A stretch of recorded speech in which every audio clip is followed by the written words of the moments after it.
Okay? Okay. This is from a work in progress. I was still editing it 5 minutes before I got here at KFC, so forgive me if there's a little chicken grease on this.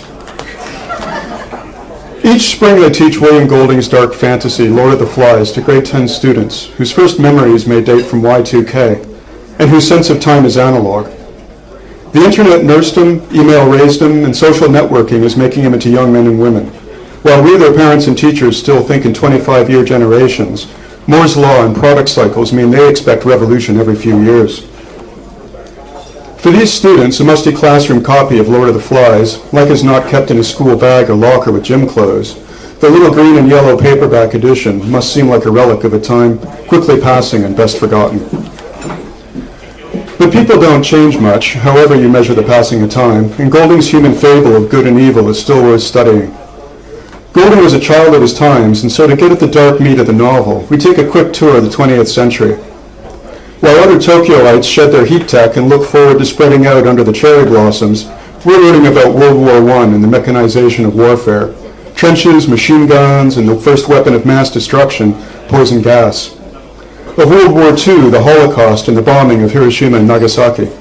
This one they know about, the rape of Nanking not so much. The Cold War, Einstein's monsters, and mutual assured destruction. By the time we're ready to actually read the novel, I have to self-medicate with walks under the cherry blossoms in the parks, along the riverbanks and bike paths. This year we get off to a familiar start, acquainting ourselves with Golding's England in the first half of the 20th century. The child of a schoolmaster and a suffragette during the war to end all wars, he served in the Navy during World War II and witnessed the bloodbath of Normandy's beaches during the D-Day invasion. After the war, he became a school teacher, teaching his students to duck and cover at a time when the whole world could be destroyed several times over in a missile exchange, which could start 20 minutes from now, or now, or now. How is it possible, some of my students wonder, for people to be so cruel? Good question. Every year we play a game. I call it Lost, after the TV show. It's played like this.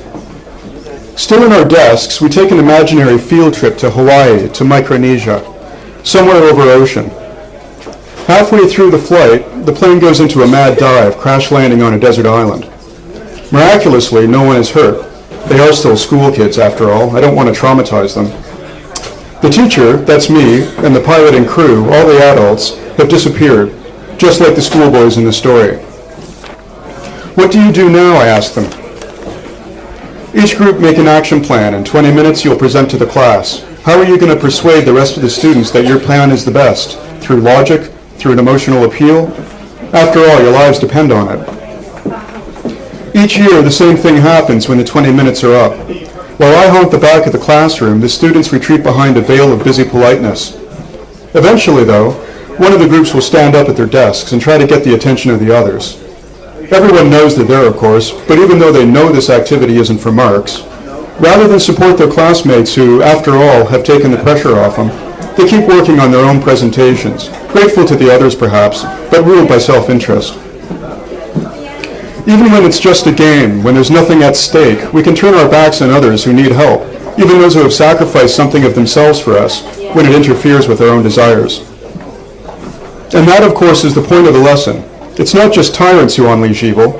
Our selfish self-interest can make accomplices of us all, just like the boys who joined Jack and his hunters. Perhaps Golding exaggerated the degree of man's inhumanity to man, but not its kind.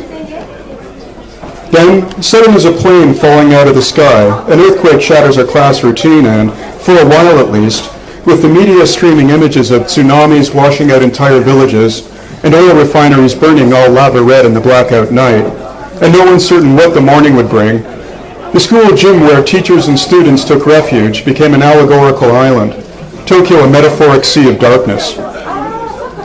There were small bursts of self-interest that night in the gym, mostly involving food. A pair of grade 7 boys asking if they could run up to the 7-Eleven for snacks. A group of grade 9 girls demanding pizza. But mostly I saw kindness, calmer students comforting the anxious, the more fortunate sharing smartphones so their classmates could call family. The student council mobilized, representatives from grades 7 through 12 working in teams to refill boiling pots of water and bring a cup noodle to the students in the gym. But perhaps the greatest act of self-sacrifice I saw was from one of my homeroom students.